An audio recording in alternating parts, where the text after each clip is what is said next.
1965년 제가 중학교 3학년이었을 때 아버지께서 집에 전축을 들여놓았습니다.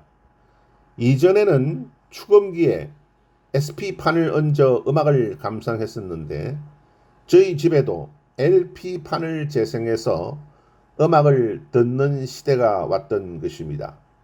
그리고 음반 몇 장을 함께 사오셨는데 그 중에 이미자 가수가 부른 동백 아가씨가 있었습니다.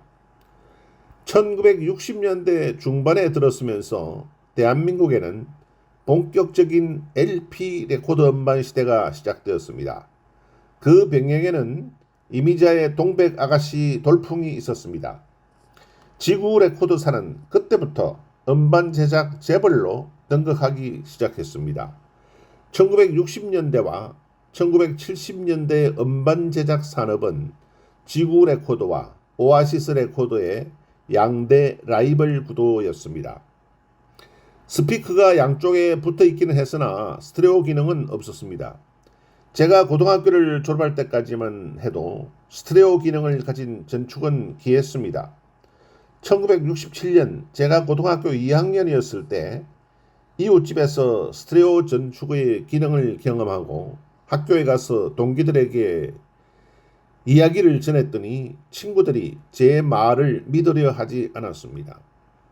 이미자 가수는 제가 중학교 2학년이었던 1964년 23세의 나이로 동백 아가씨를 발표했고 누적 100만 장 이상 판매되는 큰 인기를 끌어 국민가수 반열에 올랐습니다.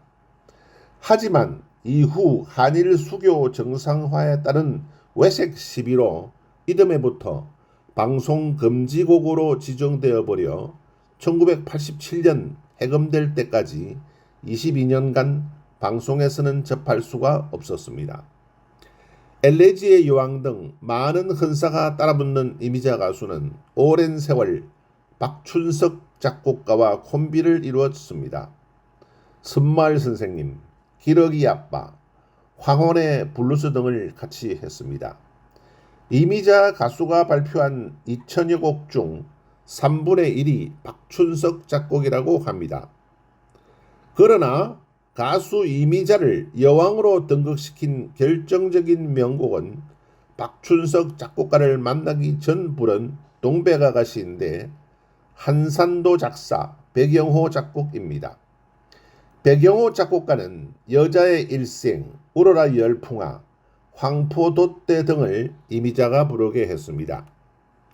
이미자는 1941년 서울 용산구 한남동에서 이남 사녀 중 장녀로 태어났다고 합니다.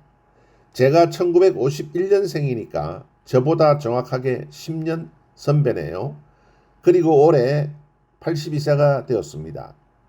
이미자가 2살이던 1943년에 아버지가 징용으로 일본에 끌려가면서 어려운 생활을 하게 되었다고 합니다. 힘든 생활고 때문에 1945년부터는 형제들과 떨어져 외할머니 집에서 혼자 외롭게 자랐다고 합니다.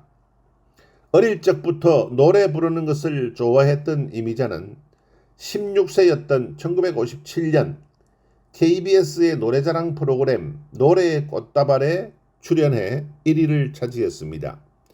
이어서 1958년에는 HLKG TV 방송이 개최한 노래자랑 프로그램 예능 로타리에도 출전해 역시 1위를 차지했습니다. 두 번의 최고상으로 당시 유명했던 나화랑 작곡가에게 스카우트되어 19순정을 발표해 가수로 공식 데뷔했습니다. 이미자는 음반 판매 기록 1,000만 장을 넘긴 가수이기도 합니다. 트로트 여자 가수로는 유일하며 전성기 시절인 1970년대 후반에 달성한 것으로 추정되고 있습니다.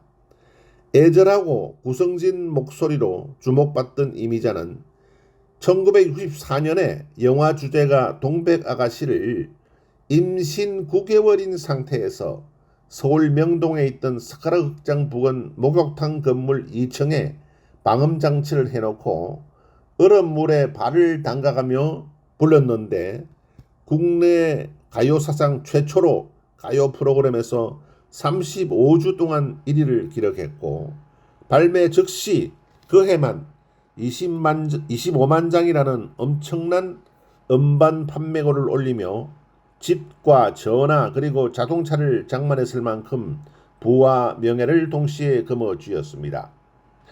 그 해는 대한민국 음반업계가 불황을 겪던 시기여서 더욱 더 그 의미가 컸습니다. 동백아가씨는 말 그대로 공전의 히트를 기록했던 것입니다. 이미자는 1965년에 평생의 콤비가 되는 박준석 작곡가를 만나게 되었습니다.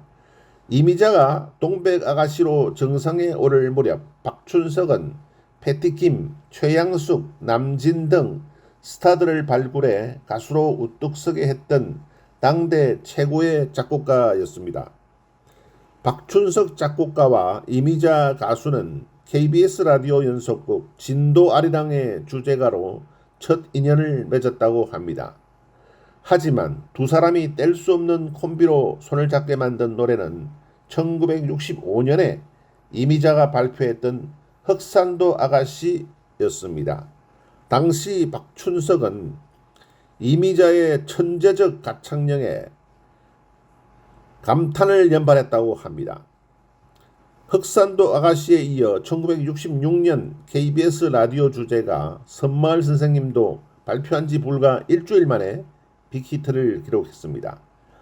이미자가 스스로 3대 히트곡으로 꼽는 노래 가운데 기러기 아빠도 박춘석이 작곡한 노래입니다. 그러니까 이미자가 스스로 3대 히트곡으로 꼽는 노래는 백영호 작곡의 동백아가씨와 박춘석 작곡의 섬마을 선생님과 기러기 아빠가 되겠습니다. 헤일 수 없이 수많은 밤을 내 가슴 도려내는 아픔에 겨워 얼마나 울었던가 동백아가씨 그리움에 지쳐서 울다 지쳤어 꽃잎은 빨갛게 멍이 들었소 동백꽃잎에 새겨진 사연 말 못할 그 사연을 가슴에 안고 오늘도 기다리는 동백아가씨 가시님은 그 언제 그 어느 날에 외로운 동백꽃 찾아오려나.